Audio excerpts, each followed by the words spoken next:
Miezaka manao ny asany araka ny tokony izy ny sampandrara miady amin'ny famotsimbolana ny samifina eto Madagasikara maro ny tranga mandalo eo ambany mason'izy ireo misy amin'izy ireny anefa no tsy maintsy sy nomena sary satria tsy mifanaraka amin'ny tokony izy.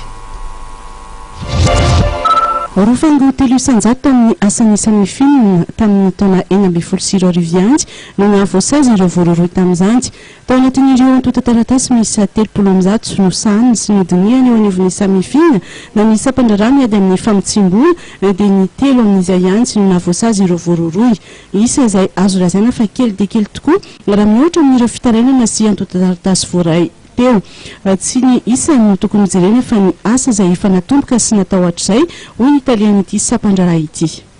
Io ariary zany no totany be ny raharaha izay nandraisan'ny samifina fanambarana iaka nataon'ny fanadihadiana taona 2024 izay raha mpitana ny 2024 dia niakatra voroeny io atotanisy io dia isa anankiray ihany koa ngambany hoe 30 no atota taratasy mahakasika famotsimbolana mpitaina tany fitsarana tamin'ny taona 2024 izy dia 5 izay no nampitaina itany ka hatreto aloha zany dia ny telo raharaha telo no nisina fanamelohana ara-pitsarana.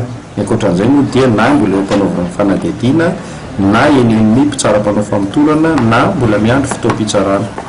Tao anatin'ireo antota taratasy ireo dia mahatratra 70 tapitrisa ariary ano antsy ny vola mihodina sy diovina ao anatin'ireo. Misy amin'ireo vola ireo no efa nogiazana ny olana ao an'ny samifina raha ny voalazan'ny Italia Jeneraly sy ny sampandrara ity dia ny mbola fiandrasana iray lalàna mikasika ny famerenan'ireo vola azo tsy ara-drariny.